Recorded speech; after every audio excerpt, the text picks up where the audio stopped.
Maaf Pak, suaranya belum ada Pak.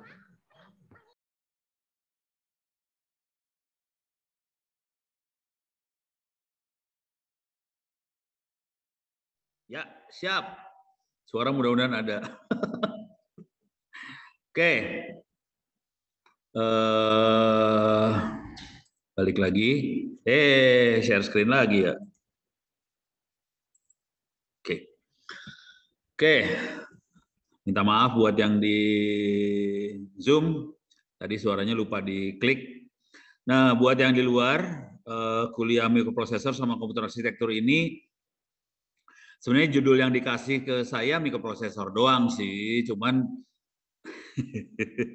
kalau saya benar-benar ngasih mikroprosesor, saya takut Anda pingsan. Karena dasar saya adalah bikin mikroprosesor, bukan memakai mikroprosesor.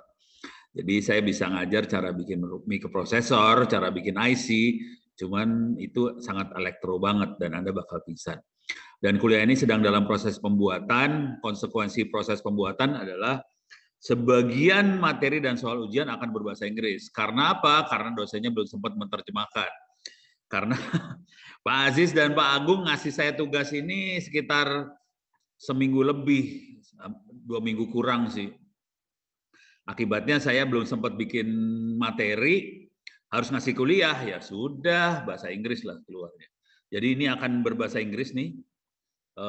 Ini bahasa Inggris yang ada tulisan EN itu bahasa Inggris nih ya.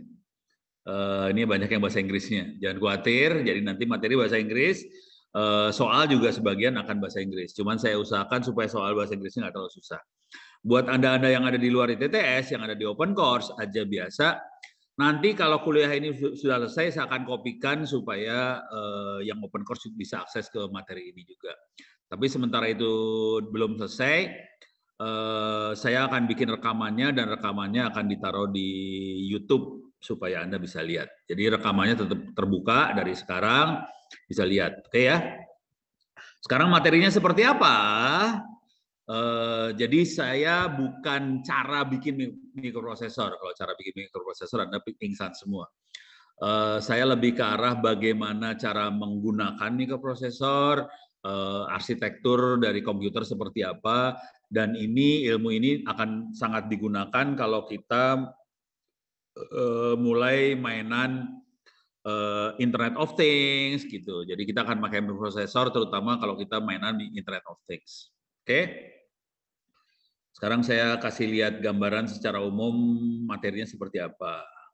Secara umum, oke, ini ada arsitektur komputer seperti apa, bahasa assembler, dan contoh-contoh bahasa assembler.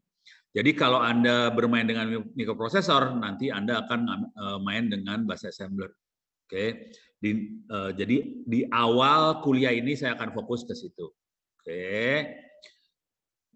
nggak susah sih bahasa assembler, gampang. Kalau Anda ngerti cara kerja mikroprosesor, mah gampang bahasa assembler. Kalau agak belum pernah ya seru. Kenapa ini dibutuhkan? Karena kita perlu dunia mikroprosesor ini diperlukan kalau kita mainan IoT, Internet of Things segala macam, itu nyolok ke sistem minimal dari komputer. Jadi mikroprosesor, memori, I/O udah cuma gitu doang bisa. Kemudian jadi untuk IoT-nya ada di belakang nih sekarang. Jadi IoT-nya akan ada di bawah. Di sini diajarkan tentang Arduino, cara programming sederhana Arduino kayak gimana, programming digital, analog gimana, komunikasi Arduino, sensor, dan Ethernet, Wi-Fi, kemudian ESP8266 juga akan mungkin akan saya bahas, kemudian Raspberry. Makhluk ini, bagian-bagian yang ini, cuman yang Raspberry mungkin nggak terlalu ya. Raspberry-nya ada di lab sih sebenarnya, mudah-mudahan disimpan sama anak-anak. Bagian yang ini kemungkinan buat Anda yang pernah ngambil kuliah Internet of Things mungkin udah kebayang yang di sini ya, yang Arduino segala macam udah kebayang. Mudah-mudahan dosen yang ngajar Internet of Things-nya gayanya kayak saya banget gitu. Jadi kita praktek cara programming microprocessor segala macam seperti apa. Oke. Tapi nanti saya akan kasih lihat bagaimana caranya kita bisa belajar pakai simulator dari Arduino online. Jadi ini untuk terutama buat input output. Oke. Cuman mikroprosesor kan bukan cuma buat sensor doang, bukan Arduino doang. Mikroprosesor itu juga banyak dipakai di komputer beneran, dan itu nanti urusannya dengan sistem operasi. Jadi materi yang ketiga adalah tentang sistem operasi sih sebenarnya. Tapi ntar penyampaiannya saya balik ya, Arduino terakhir di belakang. Saya kasih sistem operasi duluan karena itu sebetulnya yang banyak berkaitan dengan komputer arsitektur, itu kebanyakan sistem operasi. Jadi mulai dari sejarah sistem operasi, kemudian cara kerja sistem operasi, tapi saya tidak akan masuk ke sistem operasi benernya. Saya akan langsung bagaimana, bukan ke arah penggunaan sistem operasi, saya lebih ke bagaimana membuat sistem operasi, compile kernel, bikin sistem operasi buat router. Terus kalau di Windows kita kenal yang namanya driver, kalau di Linux kita kenal yang namanya kernel modul, bagaimana cara membuat kernel modul, terus pengaturan jadwal di sistem operasi. Jadi kira-kira cara berpikirnya kira-kira gini, di dalam komputer itu ada banyak sekali program yang dijalankan. Kayak sekarang saya lagi nge-zoom, sambil nge-zoom saya buka web. Sambil buka web saya ini pun ada beberapa, ada live streaming ke YouTube. Ada, ntar kalau ada pertanyaan, suaranya kecil ya. Bisa dengar suaranya. Mudah-mudahan suaranya kecil lagi nih. Yang ngecilin Zoom ya. Saya gedein lagi. Oke, mudah-mudahan. Ya, Zoom-nya ngecilin dulu nih. Parah. Tar, saya akan rubah di OBS-nya aja kalau gitu. Ini saya maksimalin aja OBS-nya. Mudah-mudahan, oke. Waduh, mudah-mudahan masih bisa agak bagus nih suaranya ke YouTube-nya ya. Soalnya ada yang komplain. Oke, mudah-mudahan kebayang. Nah, saya balik lagi ke materinya lagi. Ya. Nah, jadi saya akan ngasih lihat bagaimana cara membuat sistem operasi atau kernel Linux seperti apa. Mudah-mudahan hard disk saya kuat nih yang ada di laptop ini. Soalnya urusannya sama laptop ini nih. Kecuali saya ngerjain ini dari rumah. Kalau di rumah gampang, karena komputer saya di rumah gede. Kalau laptop ini parah, kecil banget. Jadi saya bikin sistem operasi Linux, sistem operasi OpenBRT. OpenBRT adalah sistem operasi yang bisa dipakai di router. Kemudian cara bikin driver, kalau di Windows namanya driver, kalau di Linux namanya kernel modul. Nah, yang penting dari sistem operasi adalah bagaimana mengatur jadwal. Jadwal maksudnya gini, sistem operasi ini menjalankan aplikasi banyak bersamaan, istilahnya multitasking. Task, tugas, multi, banyak. Jadi banyak tugas sekaligus di sistem operasi. Konsekuensinya kita harus ngatur dong. Oke, sekarang kamu yang dikerjain. Yang kedua, oke, sekarang kamu keluar dari sistem operasi, kamu yang jalan. Jadi caranya gitu. Kayak ini sekarang, saya lagi browsing, saya lagi streaming ke YouTube, saya lagi nge-zoom segala macam. Si core, si prosesor harus diatur. Oke, sekarang zoom-nya jalan. Oke, sekarang ininya jalan. Dan itu diatur dalam waktu millisecond. Nah, itu harus tahu gimana cara ngaturnya. Siapa yang dikasih prioritas, segala macam. Itu di pengaturan scheduler sistem operasi. Nanti kalau dia melakukan input output, ngirim data ke internet dan segala macam, kita harus ngatur scheduler lagi buat I/O. Nanti karena dia akan pakai memori, RAM segala macam, kita harus ngatur lagi scheduler dari memori. Oke, jadi ini akan diterangkan kemudian tentang cara schedulingnya dan sebagainya. Nah, sistem operasi juga perlu kita monitoring kerjanya dia, apa yang lagi operasional, segala macam. Nah, ini kita perlu monitor kerjanya.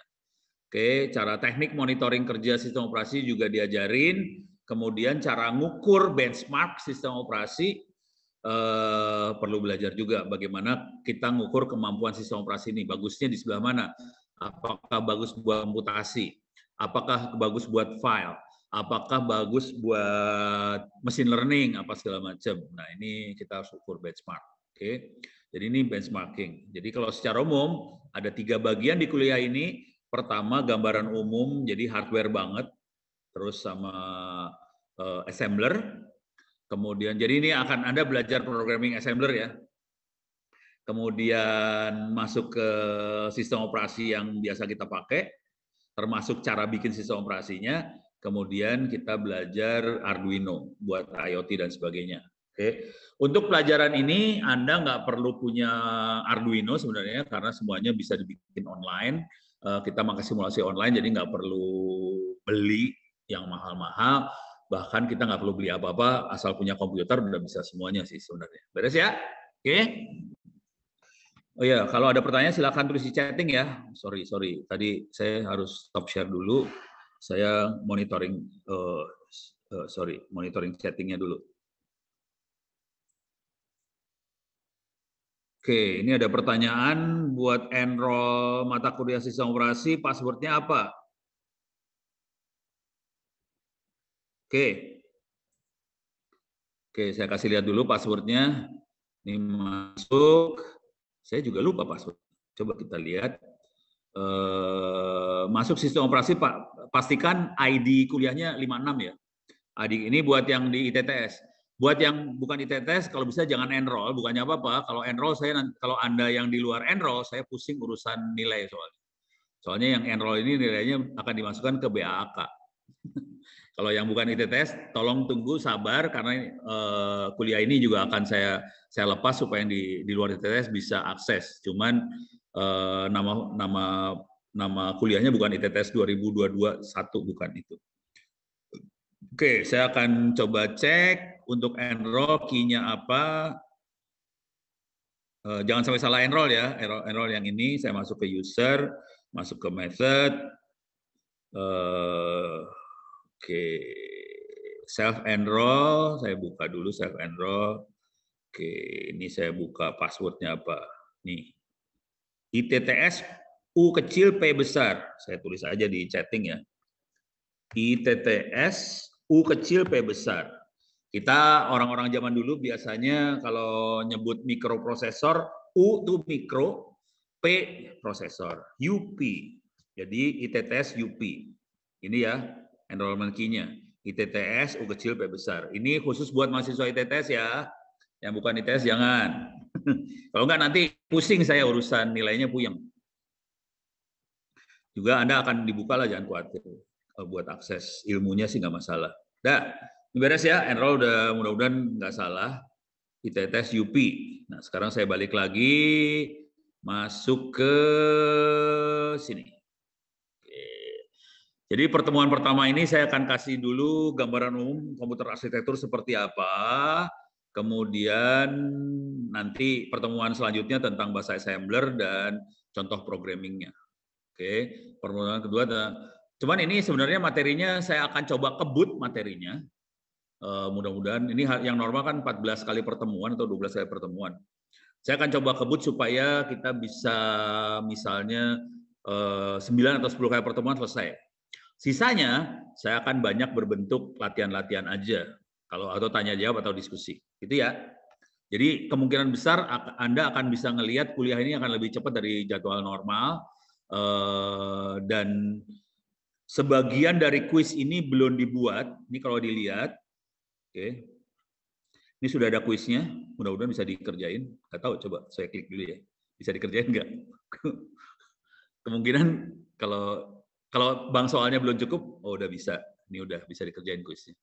Oke. Jadi sebagian sudah ada kuisnya. Ini udah ada kuis, sudah ada kuis. Ini udah ada kuis. Ini ada kuis sudah ada di OS, sistem operasi sudah ada, benchmark sudah ada. Nah, Arduino belum. Nah, ini kayaknya kuisnya kosong nih, belum ada. Coba kalau saya klik, masih belum ada kuisnya dalamnya sebenarnya. Masih belum ada soalnya. Jadi yang Arduino soalnya belum ada, soalnya lagi saya buat. Oke. Ini kan, no question has been added yet. Jadi belum ada soal di Arduino-nya. Karena ini kuliahnya lagi dibuat, jangan khawatir. Oke, jadi seru. Dosennya ngajar sambil bikin kuliah, kan asik itu baru. Oke, nah, sekarang saya balikin ke atas. Cuman Anda kalau mau dapat nilai A, saya izinin. Kalau mau nulis buku silahkan. Kalau mau ujian juga boleh. Ini salah nih. Sorry. Ini 200 halaman bukunya ya. Kalau buku 200 halaman. Tentang urusan mikroprosesor sama komputer. Oke, sekarang saya masuk ke sini. Bentar, saya sambil lihat YouTube ya. YouTube ada suara bergema. Iya, ini ruangannya soalnya emang bikin echo ini ruangannya. Ini saya di lab. Suaranya bikin echo ya. Ada pertanyaan bagian-bagian apa saja yang ada di dalam mikroprosesor. Nah, itu yang mau saya jawab. Pertanyaannya benar dan itu akan saya jawab langsung sekarang. Ini bagian dari kuliah awal emang itu sih. Kenapa nggak bisa diklik?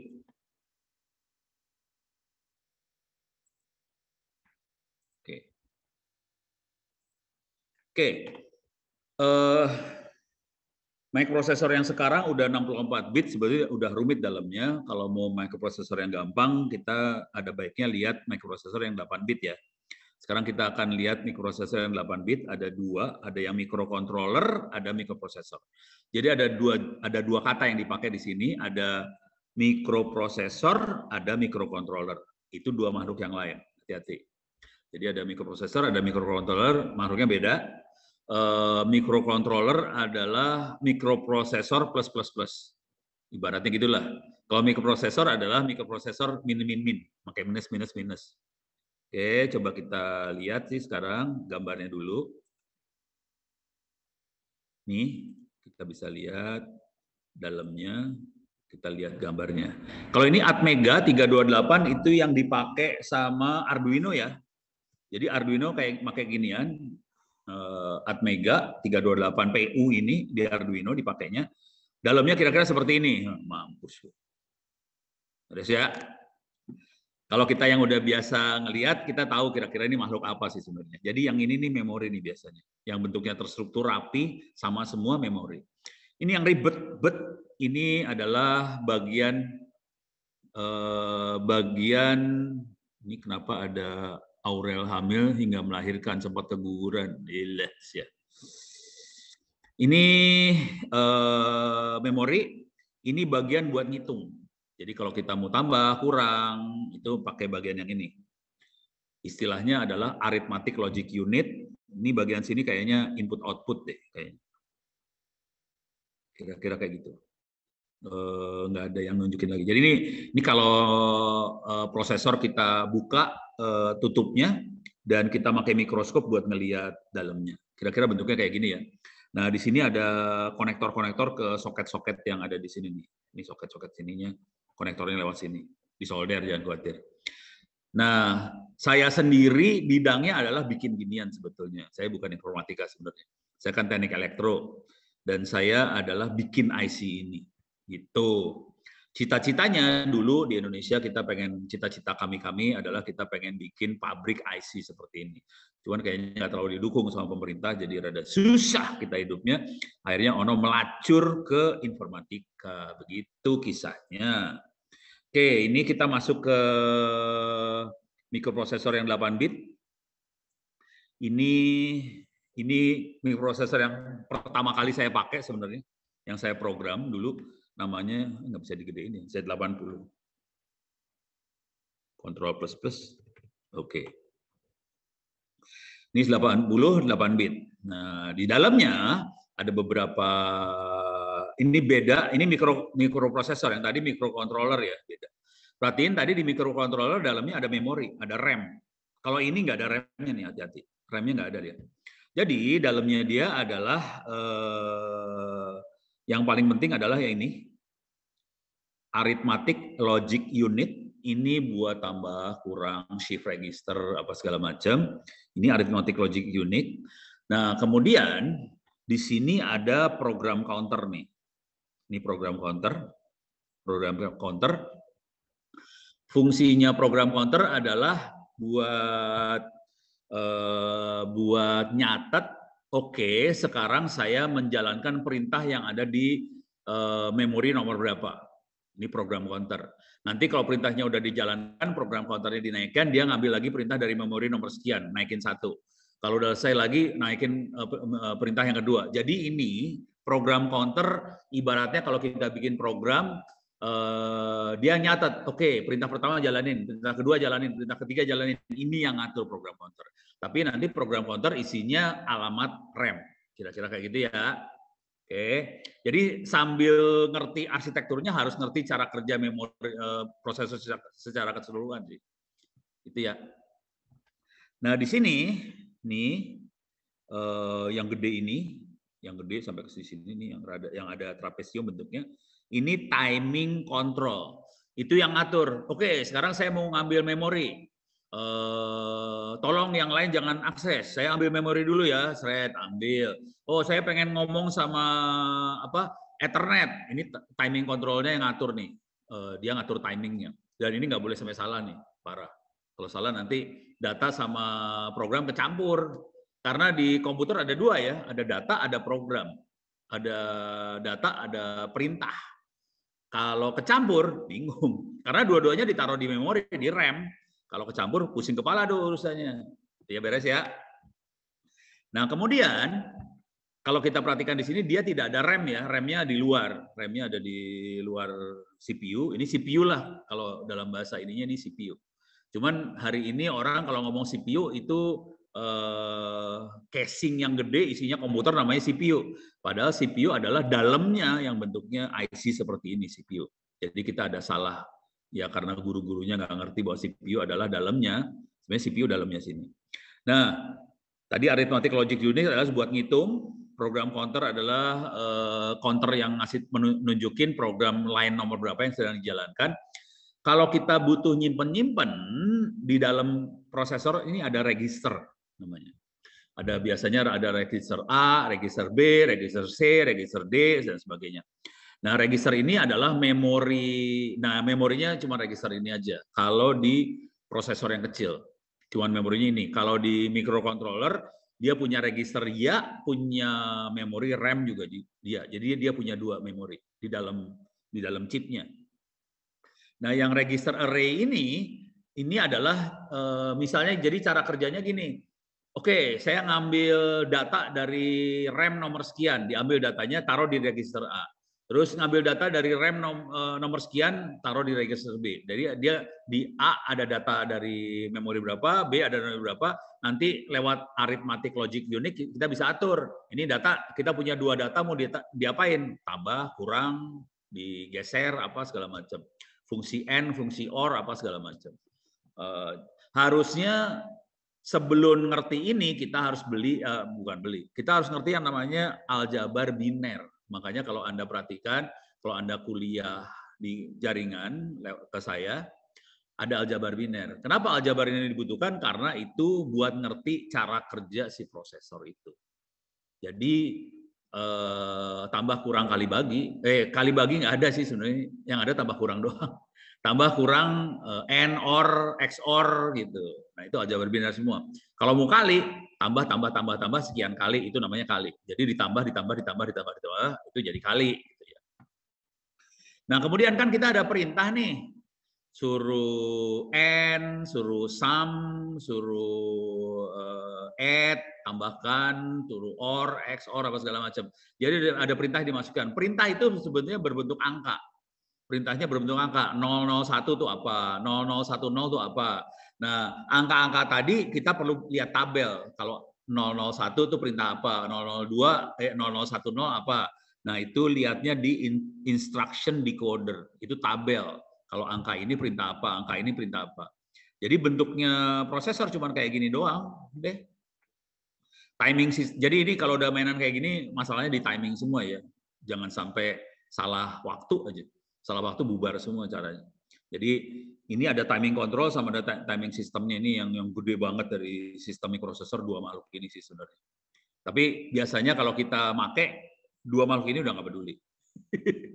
Jadi kita biasanya kalau pakai mikroprosesor yang perlu cuman ngerti oke, ada namanya arithmetic logic unit, ada register, ada kalau data buffer buat nyimpen sementara biasanya nggak kita lihat. Ada instruction decoder. Jadi cuma 3 sebenarnya yang dilihat, arithmetic unit, register, sama instruction decoder. Oke. Kira-kira kayak gitulah bentuk mikroprosesor, cuma gini doang sih. Beres. Tadi yang satu lagi bisa kita lihat lagi bentuknya seperti ini. Yang ini lebih benar sih, warnanya udah kayak gini sih. Kalau udah pernah lihat di dalam mikroskop, bentuknya kayak gini. Oke. Ini dilihatnya pakai mikroskop ya. Mikroskop yang biasa di rumah sakit pakai ini.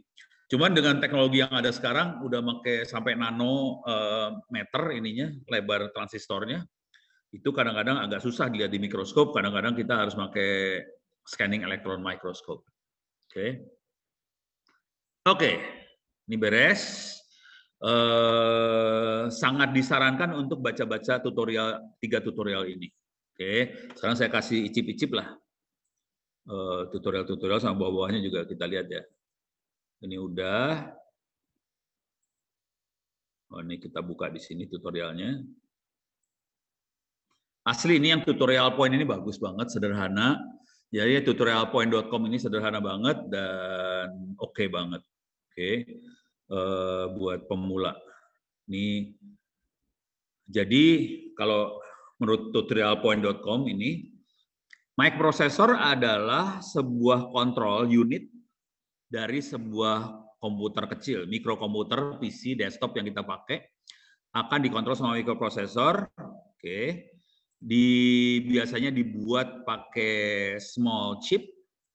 Di dalamnya ada ini arithmetic logic unit dan dia punya kemampuan dengan komunikasi ke device-device yang lain yang ada di motherboard dari mikroprosesor itu. Kira-kira gitu aja. Jadi kunci utamanya ini sih sebenarnya. Sama register ya buat nyimpan sementara data. Jadi cuma itu aja sih intinya. Oke. Coba kita lihat lagi next-nya. Ini dia. Jadi ini mikroprosesor ada ALU, ada register sama control unit. Control unit itu buat timing segala macam yang tadi ya. Jadi sebenarnya kalau kita sebagai programmer yang perlu dilihat cuma 2 aja sih sebenarnya, ALU sama register, titik, habis, selesai. Sisanya urusan dia. ALU-nya biasanya dikasih nama, ini kasih nama sama kita waktu bikin program ya. Ada A, B, C, D, E, F, G, H, I, J, kayak L segala macam. A itu biasanya akumulator. Itu tempat nyimpan hasil perhitungan dan sebagainya itu akumulator. Makanya disebutnya A, register A. Tapi sebenarnya dia akumulator adalah tempat nyimpan. Nah, kemudian dia akan komunikasi ke memori, dia akan ngambil perintah, ngambil data ke memori, dan dia juga bisa berkomunikasi ke input-output. Input-output bisa ke layar, ke LCD, ke jaringan, dan sebagainya. Terus ya, ini basic dari sebuah mikrokomputer. Gitu ya. Nah, sekarang proses yang terjadi dari dalam mikroprosesor, prosesnya sebenarnya cuma 3 proses aja. Ambil data sama perintah, perintah sama data diambil, di fetch, kemudian di decode, oke, kemudian dijalankan execute, selesai. Cuma itu aja sih prosesnya, cuma 3 itu. Fetch, decode, execute. Fetch, decode, execute. Fetch, decode, execute. Nanti prosesornya biasanya dioptimasi, kita mau cepat atau enggak. Satu perintah bisa ngerjain berapa perintah sekaligus atau kita kerjain satu-satu. Makanya kita mulai mengenal yang namanya complex instruction 6, complex instruction computer system, ada yang RISC, reduced instruction set computer. Ada complex instruction set computer sama reduced instruction set computer dan sebagainya. Ini urusannya mau fetch, decode, execute-nya mau seberapa cepat. Jadi mereka akhirnya ngerubah desain dari prosesornya supaya prosesornya makin cepat. Contoh, Intel adalah kompleks. Complex instruction set computer. Artinya satu perintah bisa ngerjain beberapa perintah sekaligus. Kalau Arduino, Arduino lagi Android, salah, Arduino bener Android. Arduino handphone, Android yang kita pakai, handphone kita itu prosesornya pakai ARM. ARM itu RISC, Reduced Instruction Set Computing. Jadi dia perintahnya lebih sedikit, lebih sederhana, tapi untuk satu kerjaan seringkali dia harus mengerjakan beberapa perintah direndengin. Kalau yang Intel satu perintah bisa berapa kerjaan direndengin sekaligus. Kalau yang RISC perintahnya sedikit, dilendengin. Konsekuensinya, prosesor yang RISC lebih kecil daripada yang kompleks. Kalau kompleks kan dia banyak banget dalamnya.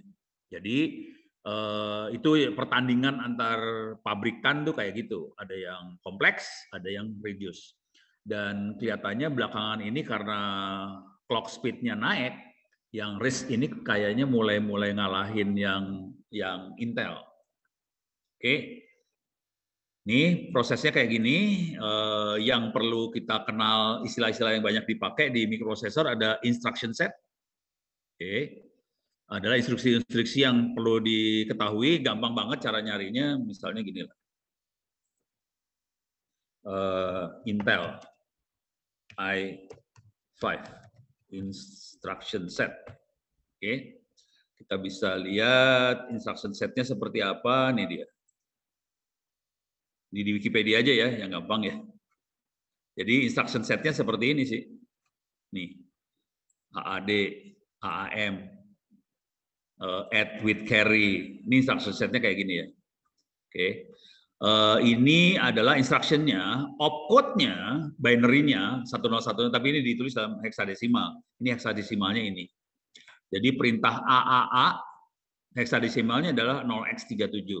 Oke. Tinggal nanti kan kita bisa bikin 1010-nya ya.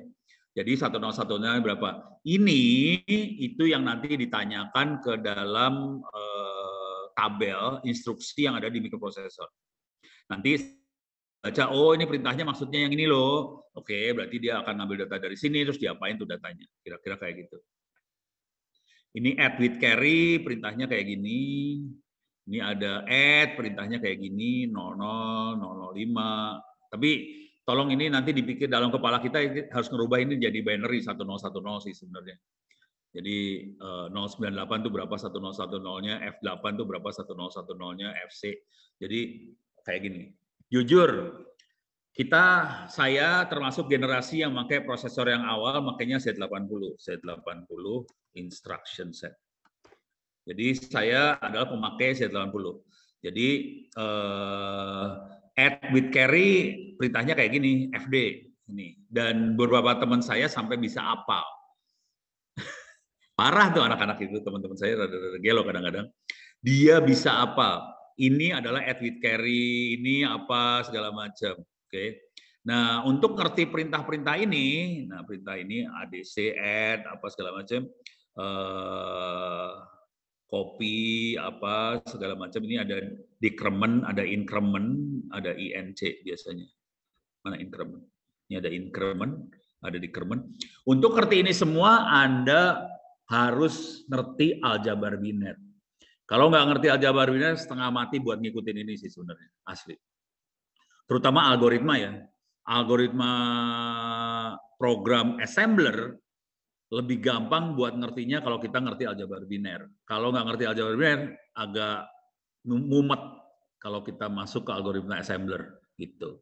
Terutama kalau mulai ngitung ya, itu lumayan ribet kalau kita nggak ngerti aljabar biner. Kalau kita ngerti aljabar biner, gampang algoritmanya. Kalau nggak ngerti, pening algoritmanya. Kira-kira kayak gitulah. Makanya kalau di kuliah saya pasti ada tes aljabar biner pasti keluar tuh tesnya. Karena ini yang jadi dasarnya komputer tuh yang kayak ginian.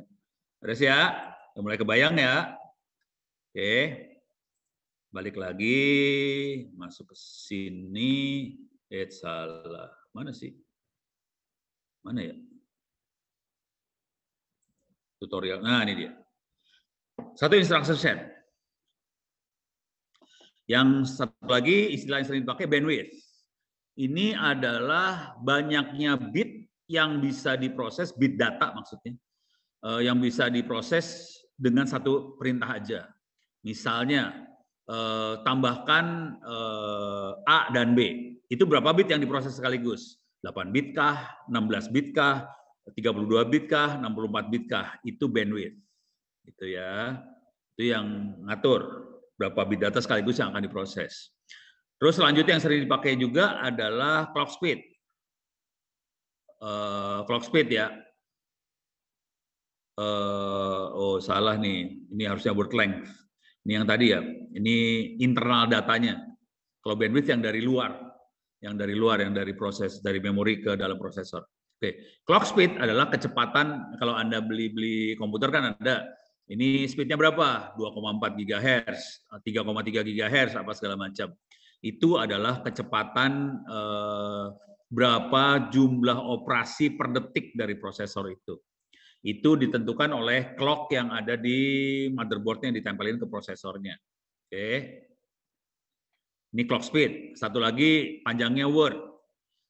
Ini word itu adalah panjangnya data bus yang ada di dalam prosesor. Oke. Ada yang di dalamnya 8 bit, ada yang 4 bit, ada yang sampai 64 bit. Semakin panjang, semakin banyak data yang bisa diproses sekaligus, ya semakin cepat dia kerjanya. Cuman kalau kita main data-data kecil jadi boros. Jadi harus dioptimasi. Untuk kebutuhan komputasi, perhitungan kita mungkin perlu bit yang gede. 64 bit supaya perhitungan cepat. Tapi untuk Internet of Things dan teman-temannya mungkin kita bit yang 8 bit udah lebih dari cukup gitu. Karena datanya nggak gede-gede banget. Oke. Terus tipe datanya juga macam-macam. Ini masalah format. Kalau teks biasanya tipe itu lebih ke arah ini ya. Kalau misalnya ASCII itu teks kayak gini nih misalnya. Teks. Oh salah. Teks ASCII table. Nah bentuknya kayak gini sih. Jadi kalau kita lihat semuanya aja bisa kelihatan nggak semuanya. Ini dia. Kalau huruf apa A itu 61, B 62 dan sebagainya. Oke.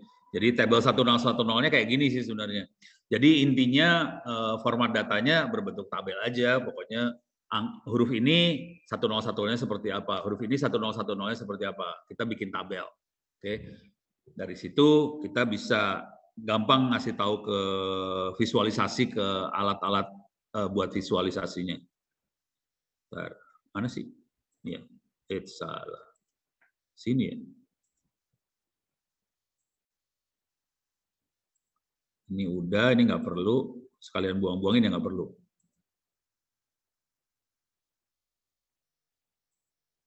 Oke, itu data tipe. Ada BCD, ada binary, ada signed, ada unsigned number. Ini harus dilihat-lihat ya. Signed, unsigned number, binary. Binary itu lebih gampang cara berpikirnya. Binary itu cuman paling gampang begini lah. Binary. Pakai kalkulator aja, kalkulator. Dan ini yang dipakai buat komputasi dalam komputer ya. Kita masuk ke programming mode. Oke, ini programming mode. Jadi ini tulisan desimalnya misalnya 10. Oke. Binary-nya salah. Desimal 10. Binary-nya adalah 18 binary atau heksadesimalnya A. Oke. Tapi binary benernya yang bilangan dasar 2 1010. Jadi 10 itu 1010 di binary. Kalau kita pakai ininya 8, 12. Kalau kita pakai 16, itu A. Oke. Misalnya, kita punya data tadi, misalnya ASCII ya. ASCII tables.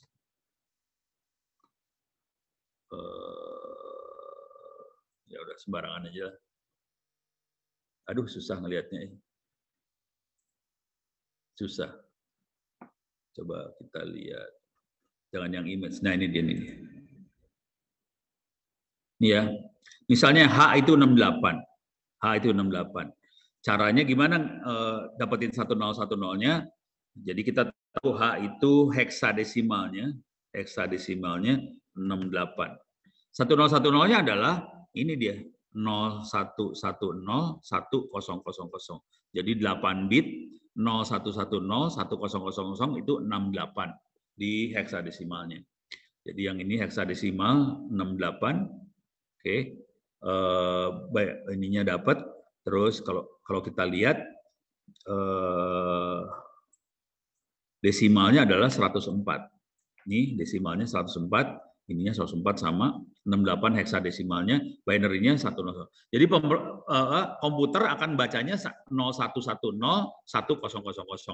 Itu yang dibaca komputer. Komputer nggak peduli sama 68-nya sih sebenarnya. Cuman manusia bingung kalau harus ngelihat 1010. Ada ya, makanya kita pakai representasi yang heksadesimal, desimal segala macam, karena manusia pusing kalau dikasih 1 sama 0. Oke, itu binary bentuknya seperti itu. Sekarang sign number. Ini harusnya bukan saya ngajarin, ini harusnya pelajaran aljabar biner ya. Jadi di angka itu kita punya angka positif sama negatif. Ada angka negatif, ada angka positif. Jadi kan ini -5, ini ada 0, ini positif. Yang sebelah sini negatif, sebenarnya positif. Bayangkan kalau ini harus ditaruh di apa sih namanya? Digital, binary. Sign number, binary. Nah, pusing dah lo. Bagaimana kita ngasih tahu sign number tapi binary number? Oke. Jadi caranya mana ya? Pakai gambar paling enak sih. Ini dia. Kalau binary, dia tuh nggak ada yang negatif. Dia cuma 0, 1, 2, 3. Oke. Kalau desimal kan -3, -2, -1, 0, 1, 2, 3. Kalau dia pakai sign number binary, nah di sini kuncinya ada di sini nih.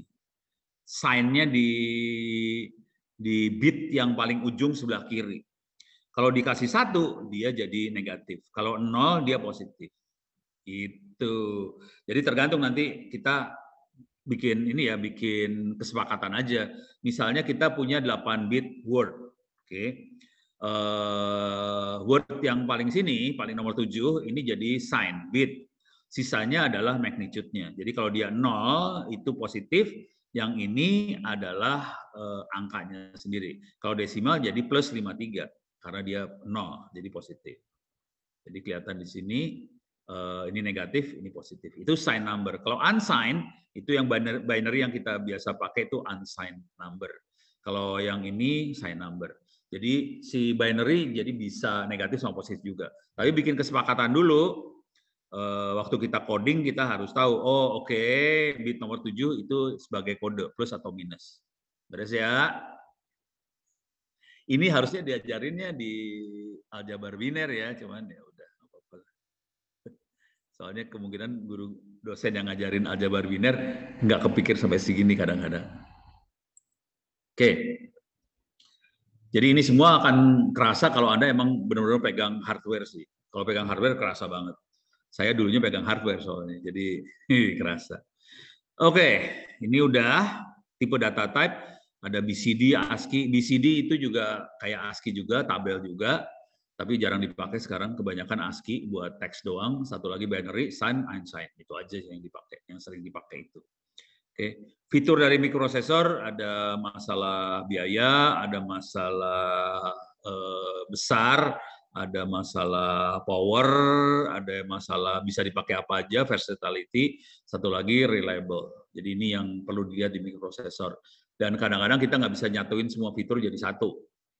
Misal, kalau kita bikin prosesor untuk sensor, Internet of Things, biasanya kita akan berusaha supaya low power.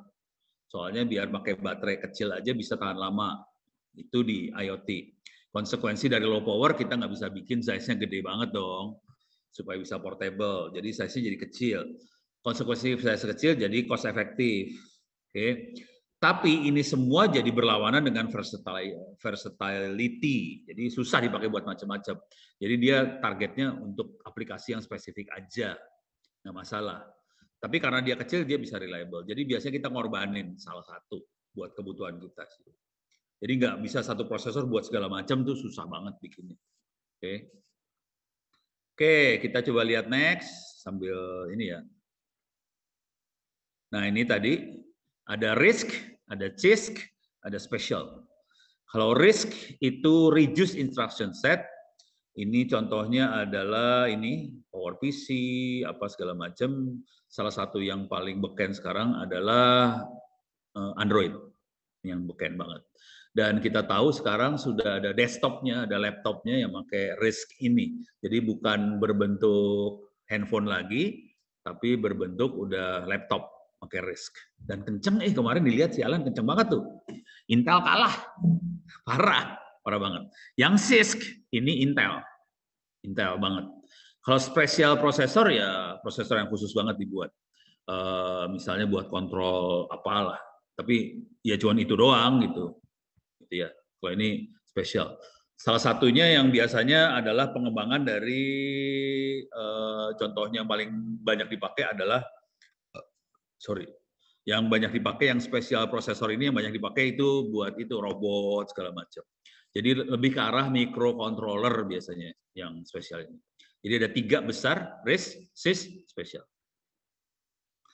Arsitekturnya nggak beda jauh sih sebenarnya. Oke, ini ada instruction data memory, instruction cache, data cache. Jadi ini jadi cepat banget sih. RISC ini instruksinya lebih simple. Dia bisa support macam-macam data format, simple addressing, nggak kompleks. Nanti yang CISC lebih kompleks. 1 kali cycle execution time. Jadi cuma 1 clock bisa ngerjain apa. 1 clock ngerjain apa. Kalau yang CISC biasanya beberapa clock. Oke.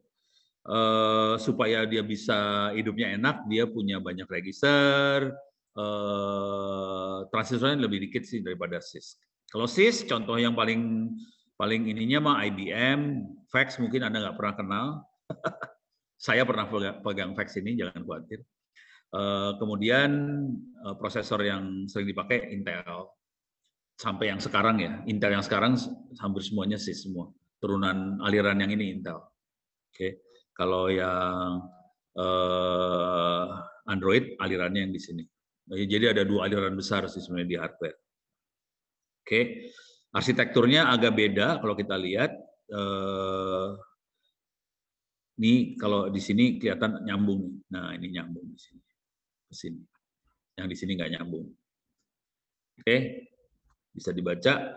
Special processor ini, ini contohnya adalah microprocessor, coprocessor ya. Ini contoh. Atau inilah buat Nvidia segala macam. Oke. Sama microcontroller juga. Oke. Dan yang keren adalah yang ini sih, yang paling saya suka yang ini sebenarnya digital sih, yang processing processor yang ini. Karena hari ini bikin kacau nih, DSP ini bikin kacau karena kita bisa bikin BTS seluler sendiri lah. Jadi makhluknya ini contohnya. Ini contohnya ya, Blade RF. Ini spesial nih, parah banget ini. Harganya juga murah sih sekarang. Ini kita bisa bikin 5G sendiri. Ini Blade RF bisa bikin 5G sendiri. Ini makhluknya, prosesornya dalam. Ini yang prosesor yang ini nih. Ini prosesornya segede gini. Tapi dia khusus tujuannya buat sinyal processing, buat pemrosesan sinyal. Oke. Jadi kayak fast Fourier transform segala macam bisa dikerjakan cepat dengan makhluk-makhluk yang kayak gini ya. Harganya juga nggak mahal sih sebenarnya. Coba kita lihat harganya ya. Ada harganya nggak sih? Lihat ke atas nih berarti shopping. Harganya tuh cuma sekitar $600, sekitar 7 juta, 600 sih sekitar 8 juta kali ya. 8 juta perak lah sekarang hari ini. Kira-kira 2 laptop yang biasa-biasa aja lah, kita bisa bikin 1 BTS seluler sendiri. Konsekuensinya kita bisa bikin 5G sendiri. Cuman udah selesai kita bikin, kita ditangkap sama polisi, sama Kominfo. Karena mereka tidak berpihak pada kita-kita sih. Karena kita nggak setoran, masalah itu aja sih. Kalau kita setoran mah aman sih sebenarnya. Ya, Republik lu kayak gini yang susah. Deh, beres ya. Jadi itu jenis prosesor kira-kira seperti itu. Oke, kita lanjut. Ini dari sini aja udah gampang semua sih. Ini yang dibuka 8085 ya, 8085 bit-nya database-nya 8 bit. Oke. Address bus, jadi ada data, ada address ya. Data bus adalah data yang masuk ke akumulator. Jadi data yang masuk ke register. Itu 8 bit, masuk ke register. Cuman, kan semua data ditaruh di memori. Ditaruh di memori, konsekuensinya ditaruh di memori, kita harus bisa akses. Ini ditaruh di memori nomor berapa? Nomor 1, 2, 3, 4, 5, 6. Itu ada 16 bit alamatnya, memori. Jadi ada data, ada memori. Nih, udah gitu program kantornya karena dia akan ngelihat, oke, ini perintahnya ada di memori nomor berapa, dia ada 16 bit program kantornya. Kemudian kalau kita lagi operasional, si prosesor lagi operasional, seringkali kita harus, kalau misalnya kita masuk ke subroutine ya, jam ke subroutine, memori yang lagi diproses harus disimpan sementara. Jadi kalau kita jam ke subroutine, memori atau register yang lagi diproses harus disimpan sementara di memori, itu namanya stack. Dan kita harus bisa nunjukin stacknya ada di mana gitu, stack pointer. Registernya ada 8, oke, B, C, D, E, H, L. Itu registernya. B sama C dijadiin 1, berarti dia 8 tambah 8, 16. D sama E jadi 1, 16, H sama L 8 tambah 8 16 lagi.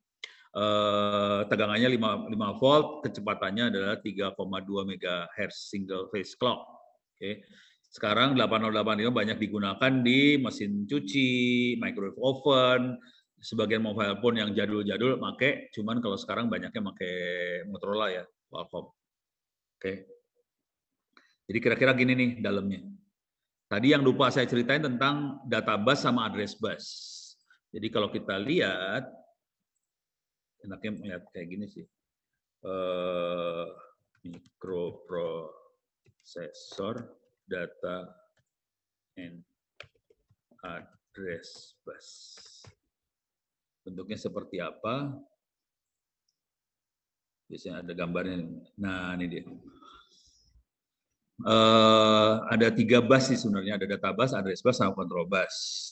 Bentuknya semua kabel panjang doang, kabel panjang. Control bus itu buat nentuin ini data mau ngambil dari memori atau dari input output. Ini diatur sama control bus sih. Saya lagi pengen ngambil dari memori. Ini input outputnya di disable dulu, dimatiin, memorinya dibuka. Udah gitu dia bilang, oke, saya pengen ngambil address nomor sekian, data yang sekian akan diambil, data akan masuk ke register, address ini akan dari program counter biasanya, atau tergantung perintah jamnya kemana.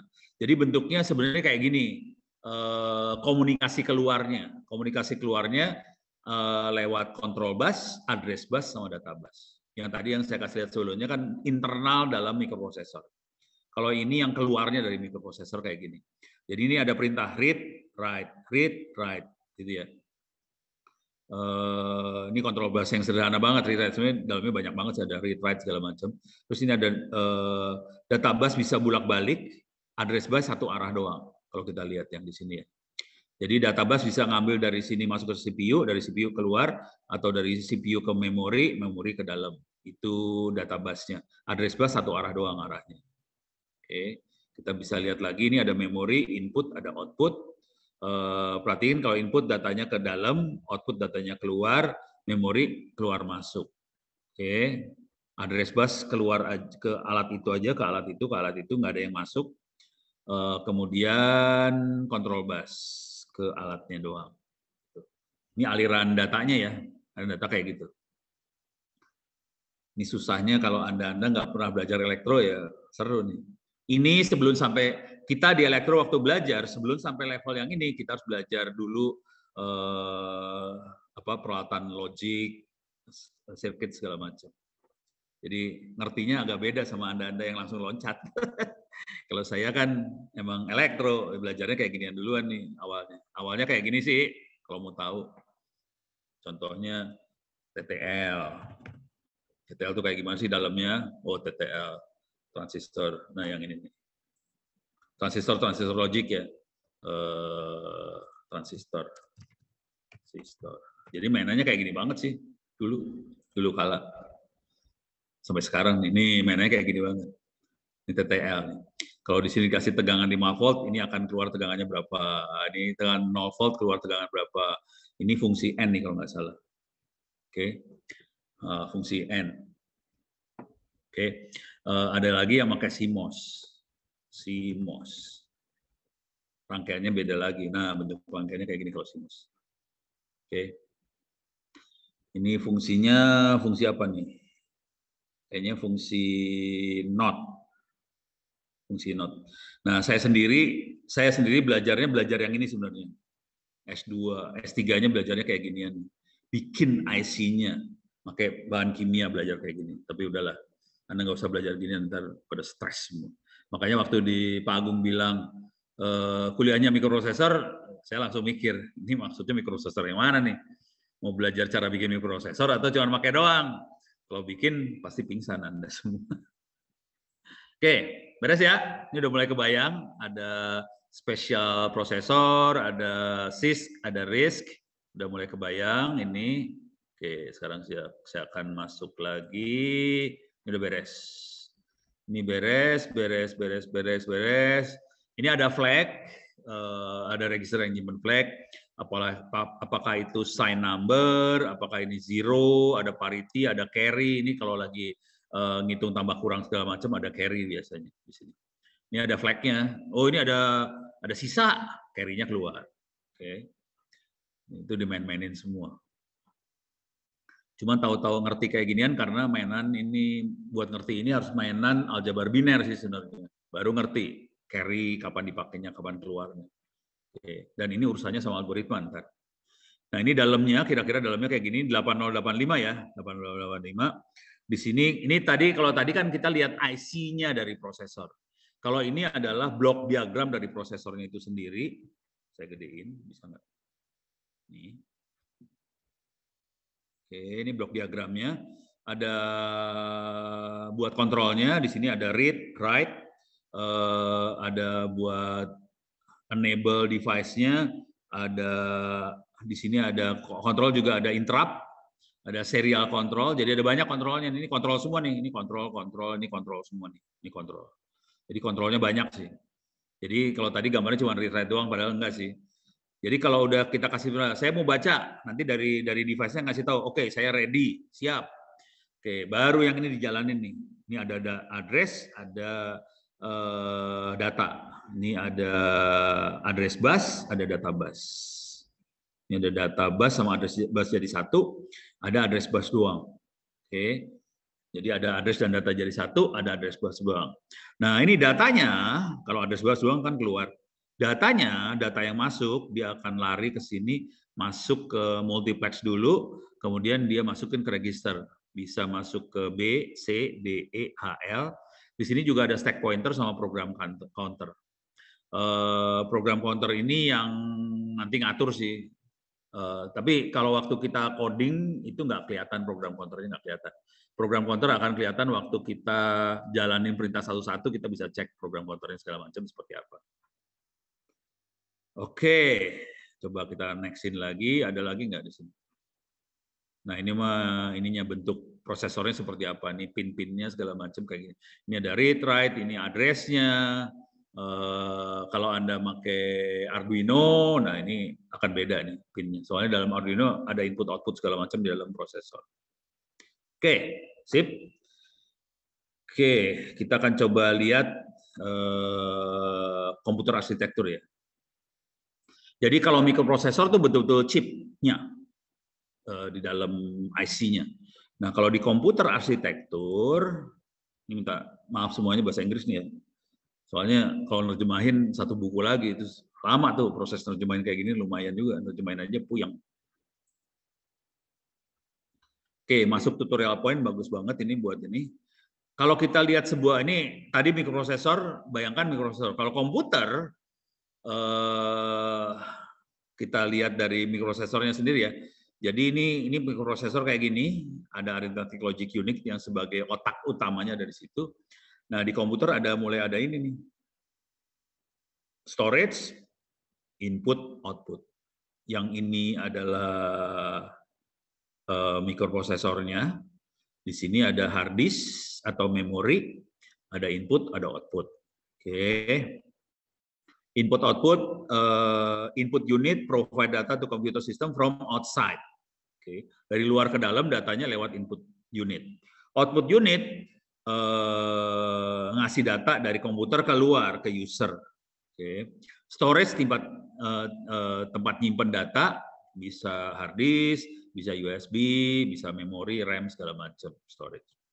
Kemudian ada arithmetic logic unit buat addition, tambah, kurang, multiplication itu sebetulnya addition yang banyak, division adalah pengurangan yang banyak. Nanti ada carry-nya di situ. Oke. Terus control unit yang tadi ngatur read, write, segala macam. Oke, beres ya. Saya coba lagi langsung. Biar cepat aja.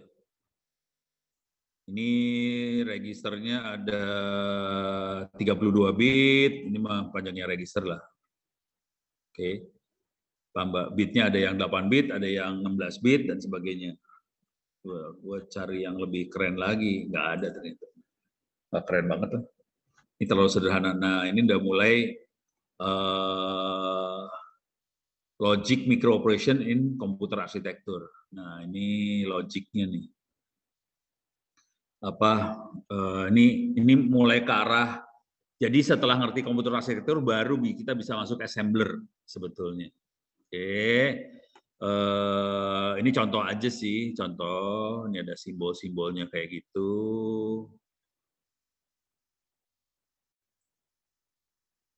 Oke. Wah, ini mah terlalu ini banget ya, terlalu digital banget. Pusing lu pada kalau digital. Oke, kalau enggak kita cari yang lebih arsitektur komputer yang lebih sederhana ya.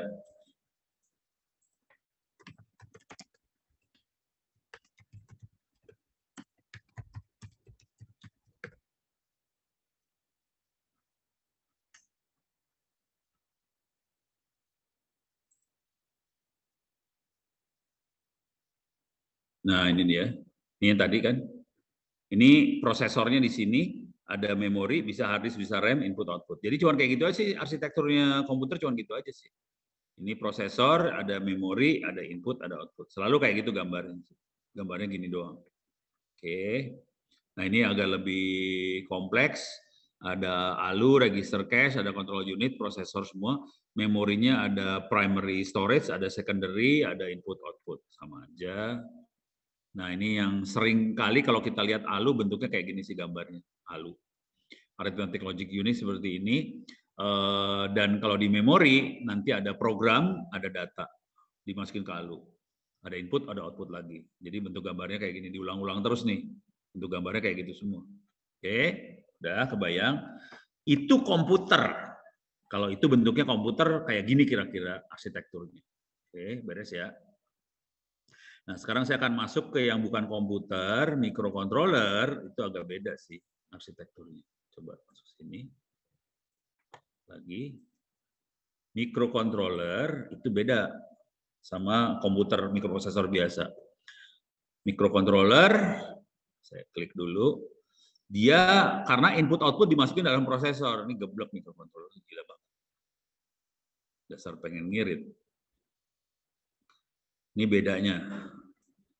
Microcontroller digunakan untuk execute single task, satu tugas aja. Jadi tidak multitasking sebetulnya kalau microcontroller. Objektifnya adalah dia ngerjain satu tugas itu aja. Itu microcontroller. Kalau mikroprosesor dirancang untuk mengerjakan banyak aplikasi yang besar dan sebagainya. Jadi mikroprosesor seperti itu. Dan yang kita pakai di desktop adalah mikroprosesor. Dirancang untuk tugas yang besar. Kalau di Arduino itu cuma satu task. Kalau nanti kita programming Arduino, itu satu tugas saja. Mikrocontroller didesain untuk supaya hardware sama designing cost-nya rendah. Kalau mikroprosesor tinggi. Sangat gampang diganti, kalau jebol segala macam ganti, biasanya masalahnya misalnya kena petir gitu, gantinya gampang. Kalau mikroprosesor lebih susah. Gitu ya. Walaupun gampang juga sih sebenarnya, cabut aja mikroprosesornya, colok. Cuman kalau microcontroller harganya cuman berapa ribu perak, ini harganya juta biasanya. Biasanya dibikin pakai CMOS teknologi. Konsekuensi CMOS dia biasanya powernya kecil. Kalau ditanya kenapa powernya bisa kecil, nah itu pelajaran elektronika tuh ntar. Bisa diterangin sih sebenarnya kenapa powernya kecil. Cuman pelajarannya pelajaran elektronika. Cuman konsekuensi dari power kecil, CMOS dan sebagainya, kecepatannya rendah kalau CMOS. Kalau si mikroprosesor biasanya powernya lebih gede, tapi kecepatan tinggi. Gitu ya. Nah, ini yang kelihatan banget di microcontroller, dalamnya ada CPU, RAM, ROM, I/O. Jadi satu semuanya. Kalau mikroprosesor hanya CPU aja, tidak ada RAM, ROM, I/O-nya nggak ada. Biasanya di luar. Oke. Ada 8 bit microcontroller, contohnya ini 8031, 8051, cuman kita jarang pakai itu sekarang. Banyak sih di pabrik-pabrik itu, banyak masih di alat-alat yang harus di itu. Cuman sekarang mulai pada banyak lari ke 32 bit microcontroller gitu ya.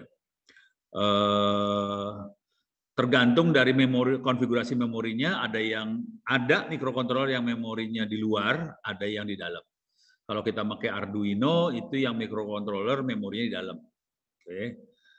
Instruction setnya juga ada yang CISC, ada yang RISC, sama aja. Aplikasi microcontroller paling banyak ya Internet of Things, IoT. Oke. Bisa ngontrol lampu lah, bisa untuk sensor suhu lah, bisa deteksi ini kebakaran, bisa alat buat ukur, voltmeter dan sebagainya. Oke.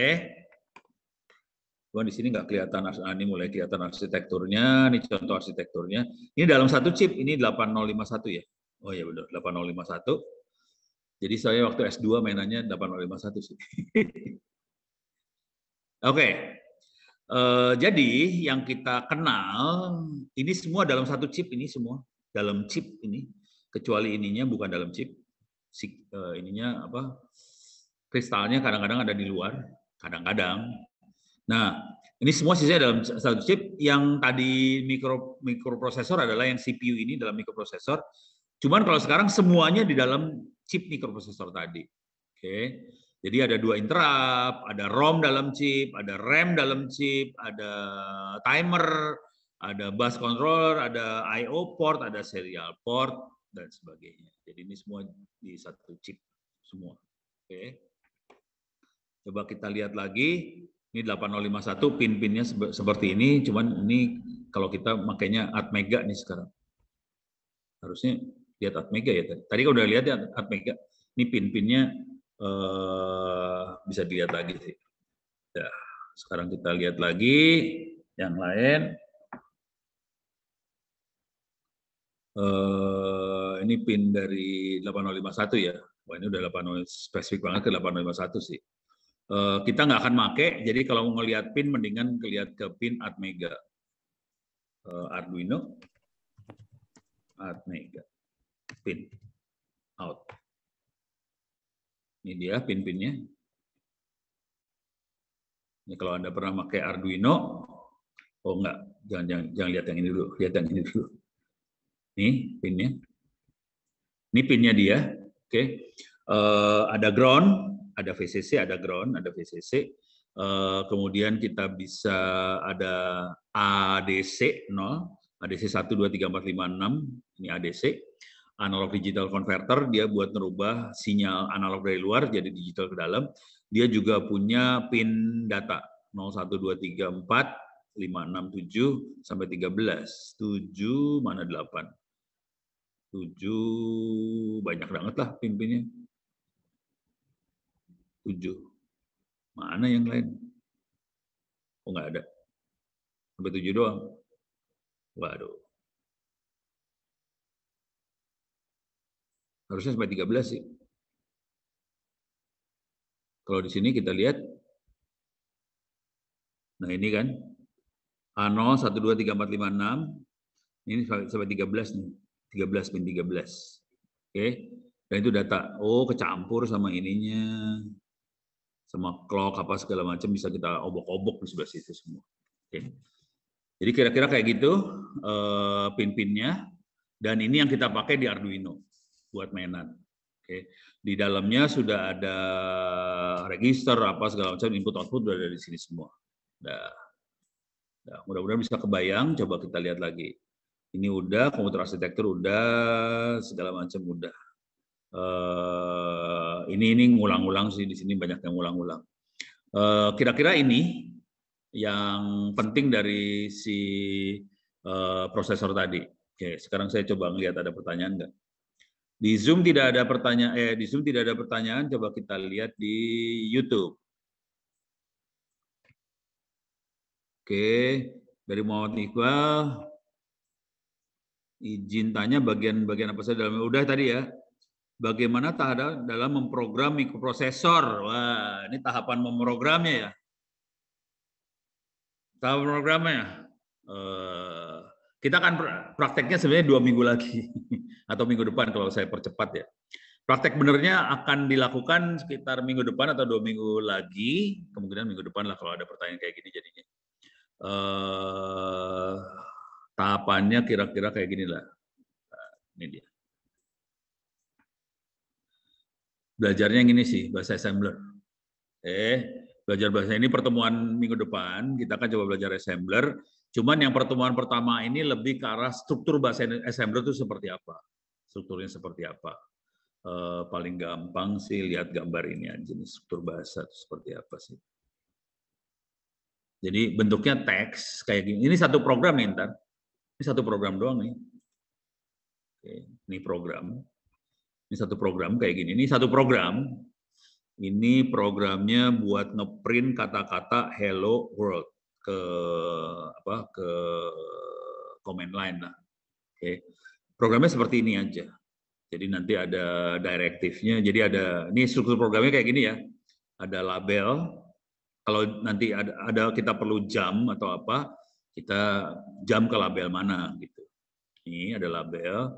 Kemudian ada perintah, ada data atau operan. Operannya yang mana? Perintah terus ngerjain apa? Kira-kira gitu ya. Jadi dari sisi vertikalnya ada label, ada instruksi, ada operan. Dari sisi horizontalnya ada direktif. Ini buat ini waktunya start. Terus ini ada subroutine apa, itu direktif semua tuh. Kemudian ada bagian section, kemudian ada data. Ini yang dipakai sama programnya, datanya di sini. Ini data boleh ditaruh di atas juga boleh. Ini kan ada global, ada section data. Section data bisa ditaruh di atas juga kalau mau sih, bebas. Jadi kira-kira ada section, ada global. Global start programnya. Jadi bentuk programnya seperti apa ini, dan ini nanti di-compile, dijalankan. Cuma gitu aja sih. Kalau Anda pernah compile program C, program Python jarang di-compile sih. C yang biasanya di-compile. Nah, itu nanti ada proses compile yang kira-kira hampir sama compiling C. Ya. Ada sih ya. Tapi itu pertemuan yang mudah-mudahan bisa saya percepat minggu depan ya. Jadi minggu depan saya harus, karena ini saya udah mulai nerangin bentuk programnya seperti apa, nah nanti ajarin compile-nya segala macam. Oke.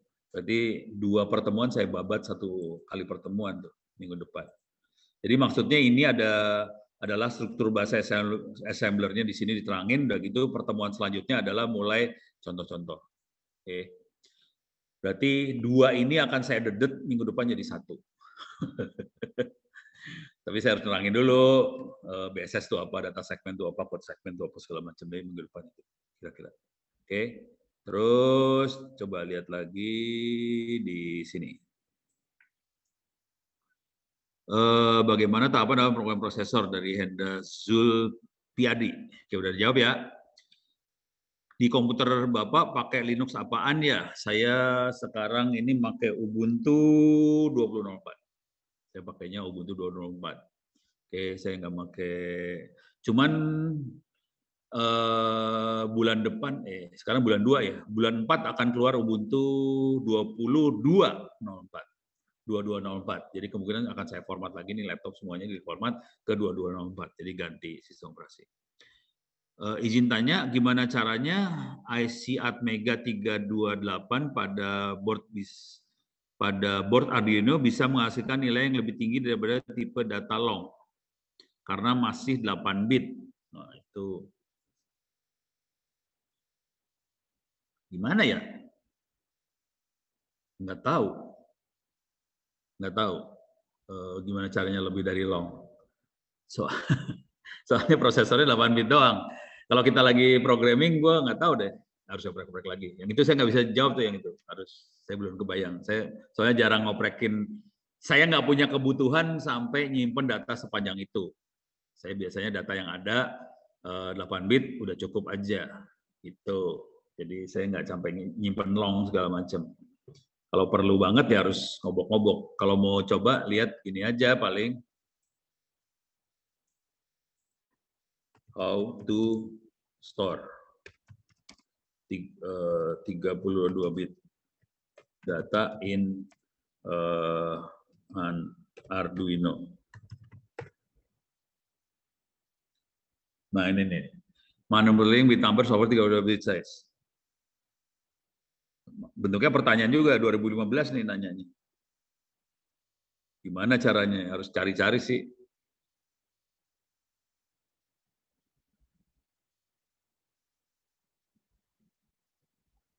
Oh ini paling kayak gini nih, main kayak ginian.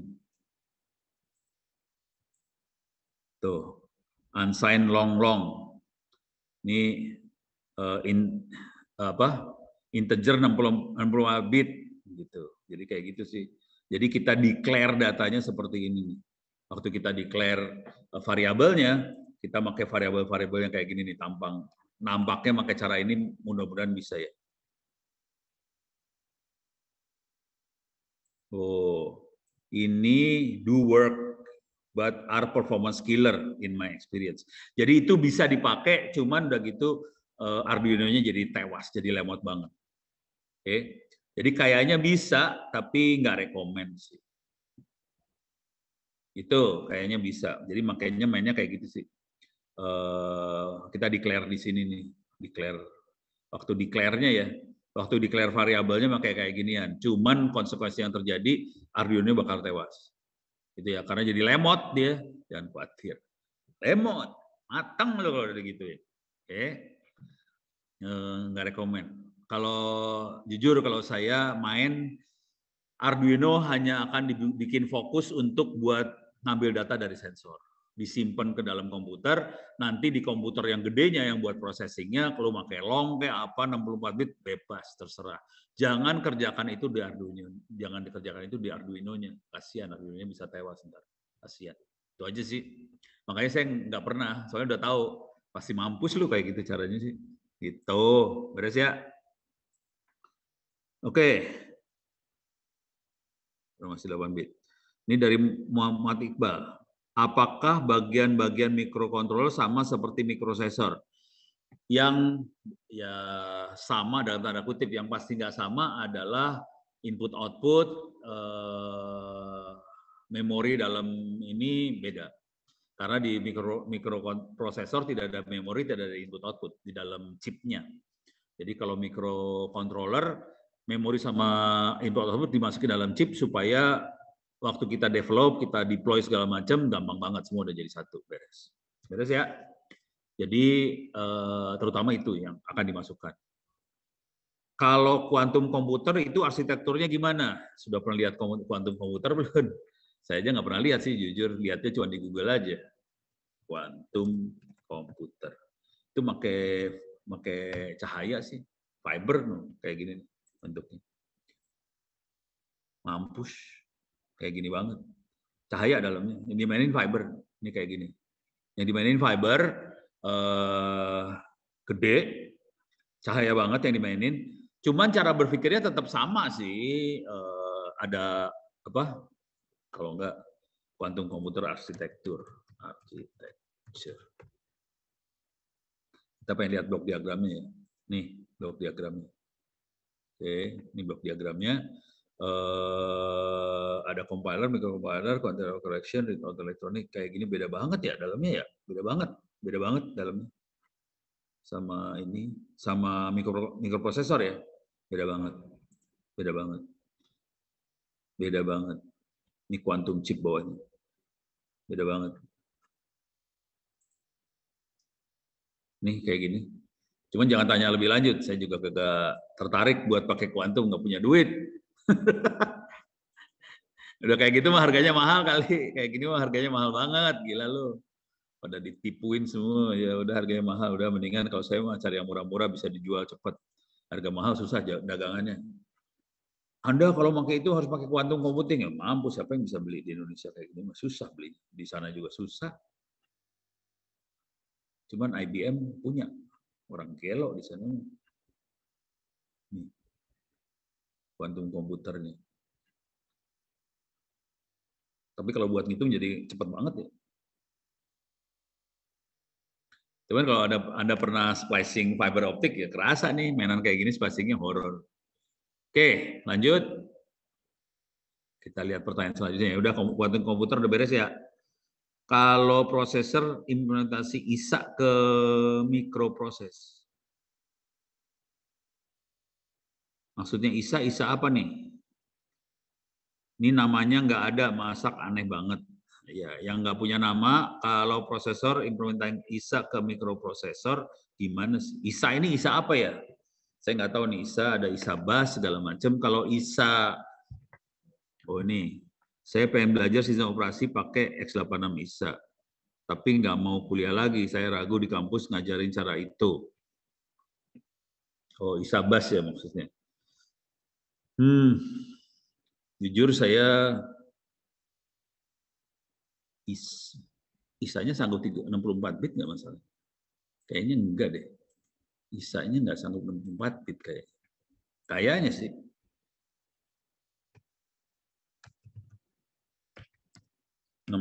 bit. Jadi kalau Anda tahu, nah kalau Anda tahu, jadi kalau kita tahu, kita lihat gambarnya aja ya. Ini ada bus di motherboard, ada colokan buat kart-kart peripheral, ada kart slot-slot kayak gini ya, PC 80, PC, oke.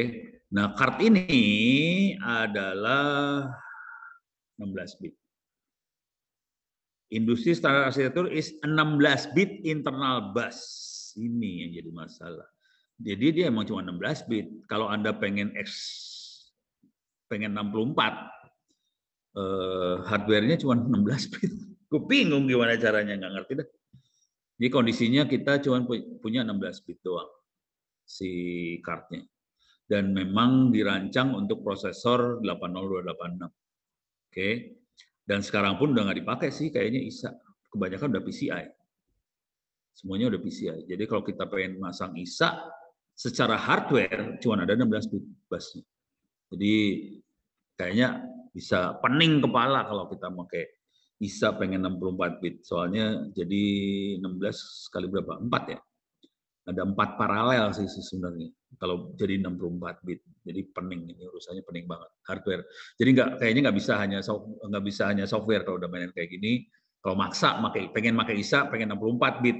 Kayaknya nggak bisa hanya hardware, hanya software kita mainkan. Karena bayangin ini ada address bus 64 bit pengen masuk. Ini kan harus di-rendeng nih, 64 bitnya harus di-rendeng, 16, 16, 16. Ada 4 biji 16, di-rendeng jadi satu. Nah ini mana yang pertama, mana yang kedua, mana yang keempat harus di-rendeng dan timingnya harus benar. Kalau enggak, kan ini kalau kita clock, satu kali clock, yang satu keluar. Clock kedua, pengennya kedua keluar, tapi yang satu udah hilang. Nah udah, datanya bubar. Jadi ada masalah di situ. Gitu. Tapi kalau mau dicoba sih, coba aja. Cuman kalau saya sih, cenderung nggak nyoba. Udah males banget. Suaranya mantul-mantul, ya maaf, suaranya mantul-mantul. Kalau ini ruangan tinggi banget nih ruangannya, kalau mau tahu nih tinggi. Nggak ruangan pendek, tinggi, jadi agak echo. Oke. Izin tanya, sebenarnya awal kali ada proses mikrocontroller yang pertama kali ditemukan atau oke, pertanyaan dari Muhammad Iqbal. sebenarnya awal kali ada microcontroller dan microprosesor. Yang pertama kali ditemukan itu microcontroller atau microprosesor. Microprosesor yang ditemukan pertama kali. Microcontroller pengembangan kemudiannya dari microprosesor karena pengen ngirit segala macam dimasukin. Jadi jadinya ke arah microcontroller. Beres ya.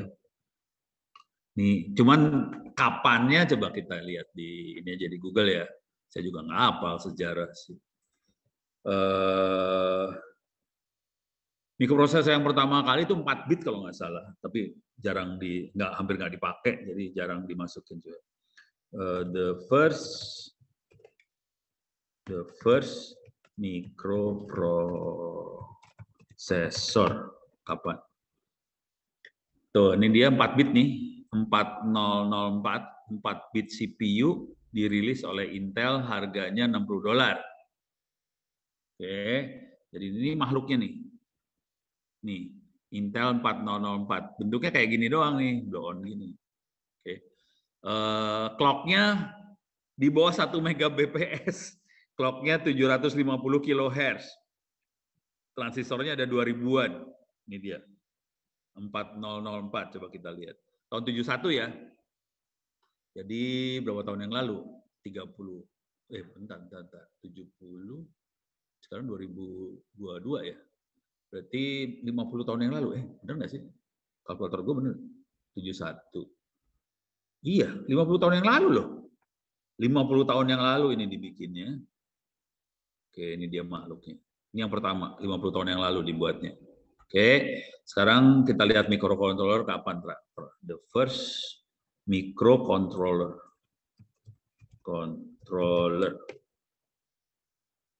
Dibuat sama microcontroller. Oh, 4004 itu microcontroller ya rupanya. Tapi geblek aja. 71 juga sama sih. Tapi bukan 4004 nih. Tuh. Tuh, ini dia. Intel 8742, 8 bit microcontroller. Ini mah ada angka yang pertamanya enggak? History background nih. The first single chip microprocessor Intel, rilis tahun 71. Was developed by using it was followed by 4 bit Intel 4040. 8 bit harus baca. Iya, sekitar tahun itu juga sama, 71 juga. Targetnya sih bikin microcontroller ini terutama untuk mobil. Oke, di car entertainment, automatic wiper, electronic lock, dashboard segala macam. Jadi sekitar tahun 71, jadi hampir sama sih. Rupanya hampir sama ya. Cuman microprosesor yang paling beken yang ini nih awalnya. Prosesor paling gede. 6502. Kita angkatan saya pertama kali mengenal komputer yang pakai yang ini. Ada 2 yang bersaing sih, bukan Intel. Jadi ini Apple, satu lagi Z80. Cuman Z80 tidak berhasil terbang seperti 6502. 6502 dipakai di Apple komputer, Z80 jarang yang pakai sih. Oke. Coba Apple nulisnya gimana sih? Apple II. Ini dia. Ini Pak Apple II. Nah, ini yang kita pakai. Ini yang kita pakai. Ini generasi awal angkatan saya. Ini waktu kita mainan ini saya itu tingkat 2 kalau nggak salah. Jadi kita main ini tingkat 2 atau tingkat 3 lah. Dan saya sebagai mahasiswa waktu itu kita dapat proyek pakai Apple II ini buat bikin animasi di museum pos. Akhirnya itu kita bikin animasi, ada tukang pos jalan, dikejar anjing, pakai animasi komputer kayak gini. Dan komputernya waktu itu ada 4 biji Apple dan disambungkan satu sama lain. Wah, keren lah. Kreatif kita nyambunginnya pakai sound. Parah. Terus ya, udah kebayang makhluk-makhluknya kayak ginilah jadul. Ini jadi pelajaran sejarah ini mah. Resek banget. Oke.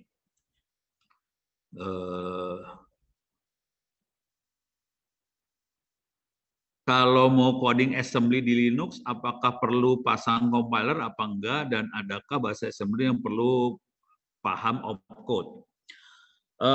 Kita nggak perlu paham opcode, itu yang pertama ya. Opcode adalah yang angka tadi ya, buat teman-teman yang lain kalau pengen tahu, opcode adalah yang angka. Jadi misalnya add itu 0100, ya nggak perlu lah, itu urusannya assembler yang itu, compilernya. Nah, assemblernya apa? Kita perlu pasang compiler enggak? Ya, perlu pasang compiler. Compilernya namanya NISM. Jadi ini harusnya pertemuan ketiga, cuman karena udah ditanya, udah pada nggak sabar rupanya. NISM yang kita pakai ini bisa cari. Ini mah bukan personal training fitness certification, bukan, salah. Wah, urusannya personal trainer semua ini. Alah, reset. Assembler. Ini nih NetWhite Assembler NISM yang banyak kita pakai, makanya yang ini. Nih NISM ini bisa untuk 16 bit, 32 bit dan 64 bit. Jadi dia bisa 16, 32, 64 bit. Jalan semua nggak masalah. Dan kita nanti saya akan praktek pakai ini buat compile dan sebagainya. Anda bisa belajar pakai ini, bisa install dari sekarang juga buat bisa ngerjain soal. Oke. Installnya gampang, coba masuk sini dulu.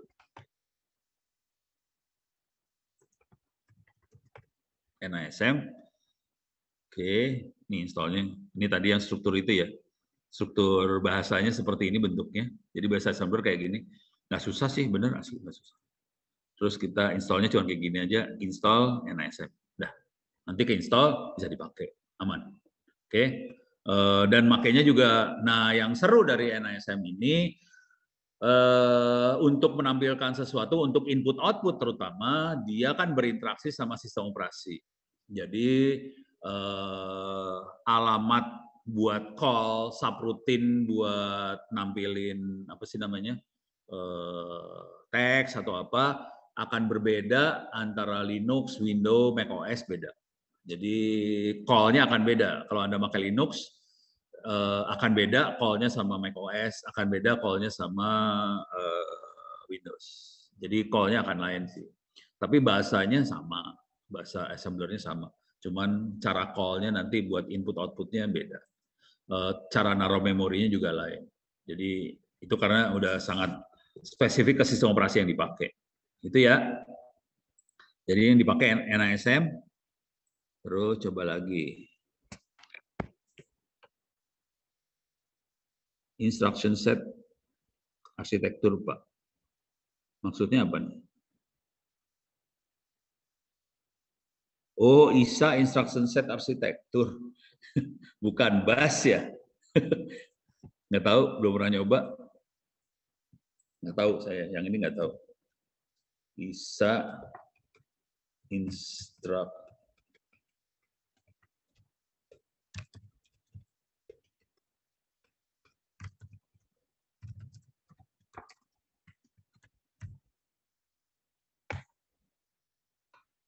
Oke, saya abstract model of a computer that define how CPU control.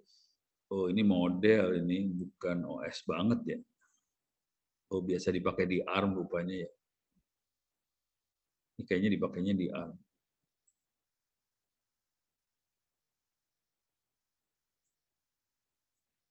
Abstract model komputer, coba lihat sepintas dulu ya. Oh, ini kelihatan ada 6, ada RISC. Sama aja sih.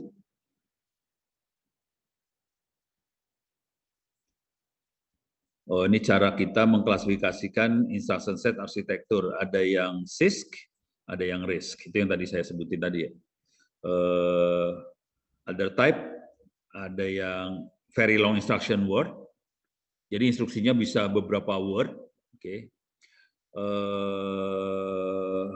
Ada long instruction word, ada parallel instruction word. Jadi ini klasifikasi dari panjang word untuk sebuah instruksi.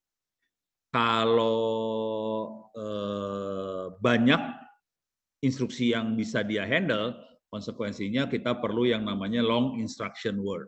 Dan itu nanti urusannya sama instruction decodernya. Ini parah banget sih. Jadi kalau secara sederhananya dua ini, SIX sama RISC yang saya sebut tadi di awal, ada lagi yang minimal instruction set komputer, ada one instruction set komputer.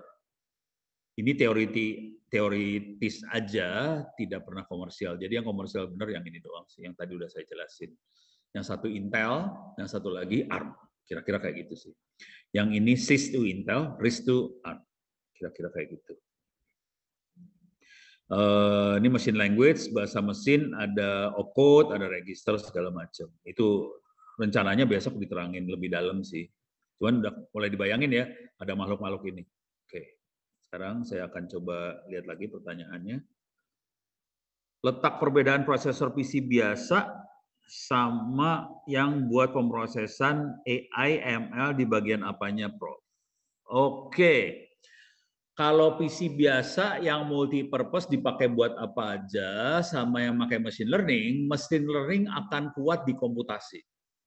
Jadi buat ngitungnya kuat banget. Contoh paling sederhana adalah kita bisa aja dibantu sama NVIDIA. NVIDIA itu kalau kita ngelihatnya kan sebagai prosesor buat proses grafik. Tapi kalau kita pengen AI sama machine learning-nya kencang, biasanya kita cari NVIDIA yang bukan grafik. NVIDIA karena waktu dia proses grafik dia butuh banyak komputasi. Jadi NVIDIA yang apa ya? Lupa ya.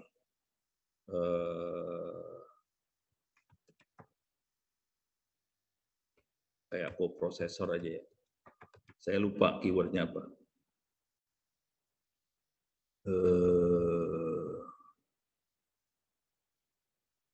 Lebih ke arah GPU sih. GPU aja tapi bukan video ya. Apa sih? Di rumah ada tapi udah jebol, rusak deh. Gara-gara salah tegangan. Aduh. Bentar. NVIDIA apa ya? Coba NVIDIA computing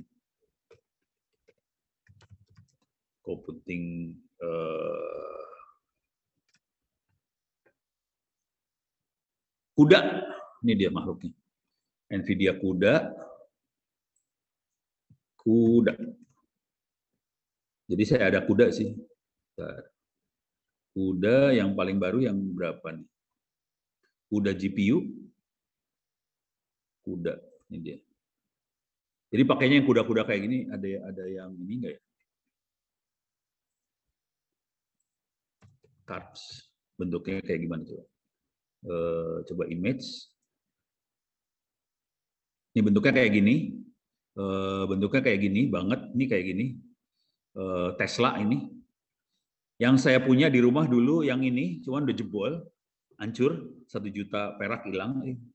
Jadi bentuknya kayak gini banget. Cuman nyebelin banget dengan CUDA ini karena saya harus kalau dia udah kadaluarsa nggak bisa dipakai, sialan kurang ajar. Jadi ini nggak bisa dipakai. Ini kan Ubuntu 10.04. Jadi tahun 2010, sekarang 2022. Ini udah nggak bisa dipakai. Jadi bentuknya kayak gitu banget. Kalau kita lihat dia nggak ada colokan HDMI apa nggak ada. Ini hanya buat ngitung doang. Jadi prosesornya kira-kira kayak gini banget. Dan ini yang dipakai buat AI, machine learning dan sebagainya. Kita mainnya yang ini biasanya. Jadi kalau mainan machine learning, AI dan sebagainya, kita akan pakai prosesor yang buat ngitung. Bukan prosesor yang banyak input outputnya. Jadi prosesor yang banyak kita pakai di komputer biasa, itu biasanya input outputnya banyak. Dia bisa multi purpose ya, buat ngomong ke hard disk bisa, ngomong ke mana bisa, tapi buat ngitungnya ya bisa, tapi nggak keren-keren banget. Kalau mau keren ngitungnya, kencang ngitungnya, kita biasanya udah mulai pakai yang NVIDIA Tesla kayak gini-gini sih. Itu ya, beres ya. Jadi itu banget. Dan salah satu yang sering dipakai buat NVIDIA Tesla dan teman-temannya itu biasanya pakainya TensorFlow. Jadi kalau nanti main machine learning, pakai Python segala macam, dia TensorFlow. GPU lah. Nah ini tensorflow.org, ini yang bikin Google, dan Google ngelepasin semua driver sama library-nya. Nanti di sini ditulis nih, Nah, TensorFlow Docker image with GPU support. GPU-nya NVIDIA. This setup only requires the NVIDIA GPU driver karena emang dia akan ngomongnya ke NVIDIA Tesla itu. Ini parah ini, udah spesifik ke Tesla ngomongnya. Parah banget ya. Jadi kita dikunci sih sebenarnya. Tapi emang itu yang terbaik, mau diapain ya? Ini kalau pakai GPU, nah ini pakai GPU nih. Pakai GPU. Kalau ini pakai CPU aja. Ini pakai CPU aja, jadi pakai arithmetic logic unit yang dari CPU, kalau ini GPU-nya dimainin. Beres ya?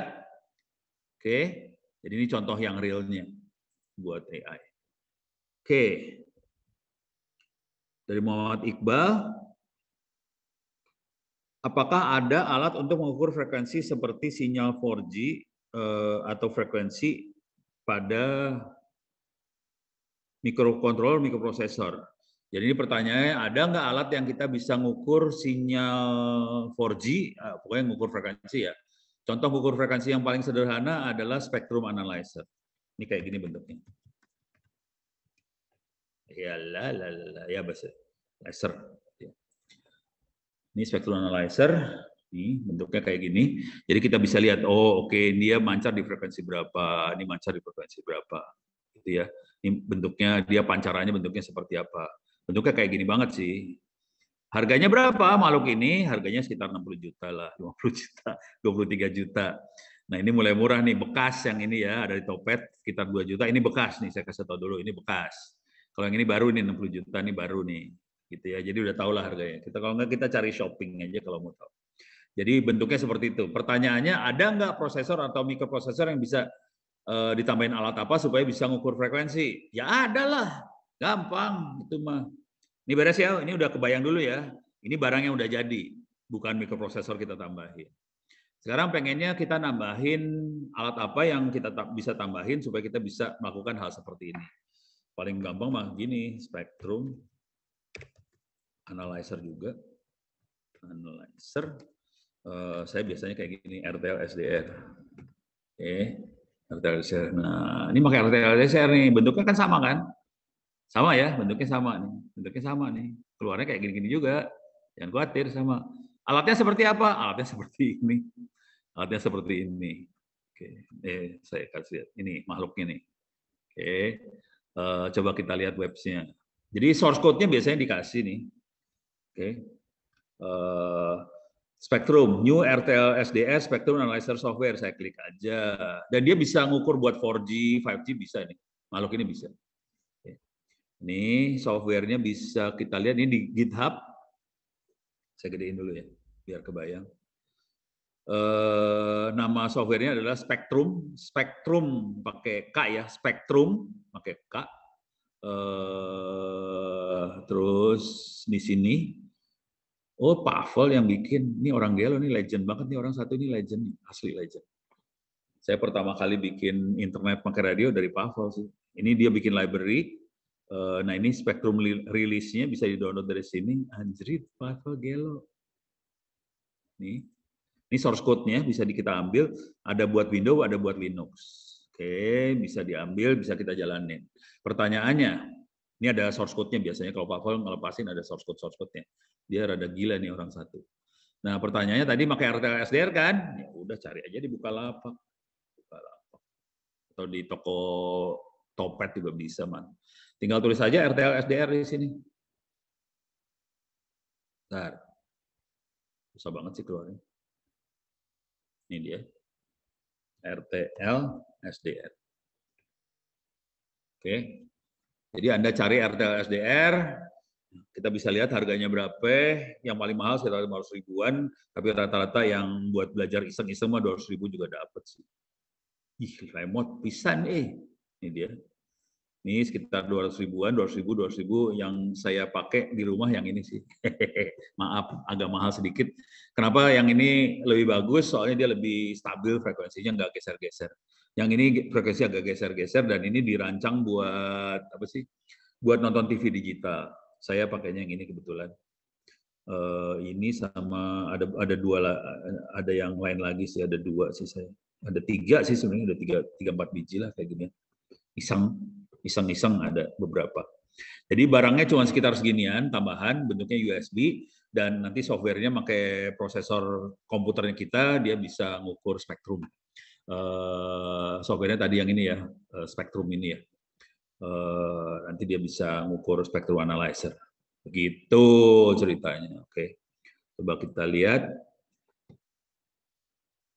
Kayak osiloskop, beda. Kalau osiloskop tuh di time domain ya. Jadi kita ngukur detik kesekian, tegangannya berapa, detik kesekian, tegangan itu osiloskop ya. Dia ngukur time domain, detik sekian. Jadi kalau osiloskop kan bentuknya kayak gini kalau kita ngelihat sinyal ya.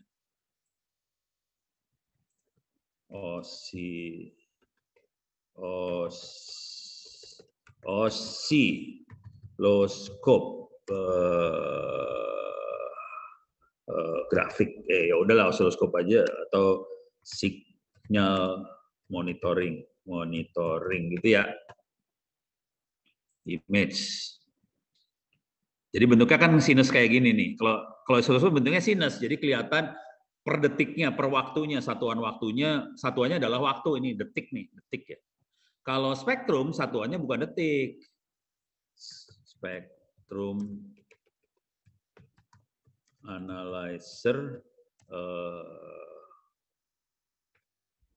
satuannya adalah ini dia. Ini frekuensi ini. Jadi sumbu X-nya frekuensi. Kalau osiloskop sumbu X-nya itu waktu. Itu bedanya. Bentuknya sebenarnya kalau Anda ngerti yang namanya, kalau Anda pernah belajar di teknik elektro, kita bisa ngerubah dari waktu ke frekuensi, pakai fast Fourier transform segala macam. Jadi kita pakai fast Fourier transform, kita bisa ngerubah dari time domain ke frekuensi domain. Cuman ini nggak diajarin di informatika sih. Kalau di elektro diajarin yang kayak gituan. Saya kan background-nya elektro, ya gue diajarin lah. Oke, beres ya. Oke, coba lihat lagi. Oke, habis. Oke. Ya, saya udah ngomong dari tadi jam 8 pagi. Breaknya cuma sekitar 10 menitan tadi. Oke, kalau nggak ada lagi, mudah-mudahan ini bisa kasih gambaran. Jadi minggu depan saya akan coba dedet 2 kuliah, cuman kayaknya agak susah. Ini kan tadi kuliah yang ini ya, yang pertama gambaran umum mikroprosesor seperti apa, arsitektur komputer seperti apa, dan penggunaannya, sampai urusannya buat spektrum analyzer segala macam. Nah, minggu depan kita akan masuk ke bahasa assembler. Saya akan coba dedet dengan contoh-contohnya. Jadi ini saya percepat aja yang struktur bahasa assemblernya supaya contohnya bisa banyak kita masukin. Silahkan dikerjakan kuis-kuisnya. Ini yang buat di kampus ITTS ya. Silahkan kuisnya dikerjakan dari sekarang. Cuman UTS UAS belum saya buat karena saya belum selesai bikin kuis yang buat Arduino. Ini kuisnya belum siap. Yang Arduino kuisnya belum siap, lagi disiapin. Jadi nanti Arduino-nya kalau udah siap, kuis UTS sama UAS-nya bisa dikerjain. Dan ini kalau Anda pernah ikut kuliah Internet of Things, harusnya ini lebih gampang sih. Cuman saya lebih fokusnya untuk belajar gimana input-output sebuah mikroprosesor. Kira-kira. Oke? Saya lihat terakhir. Oke, nggak ada pertanyaan. Ini ada. Coba lihat. Oh, nggak ada pertanyaan lagi. Oke, sampai sekian dulu pertemuan kita hari ini. Mudah-mudahan bisa bermanfaat. Billahi taufik wal hidayah. Assalamualaikum warahmatullahi wabarakatuh. Saya tutup sampai sekian dulu. Terima kasih.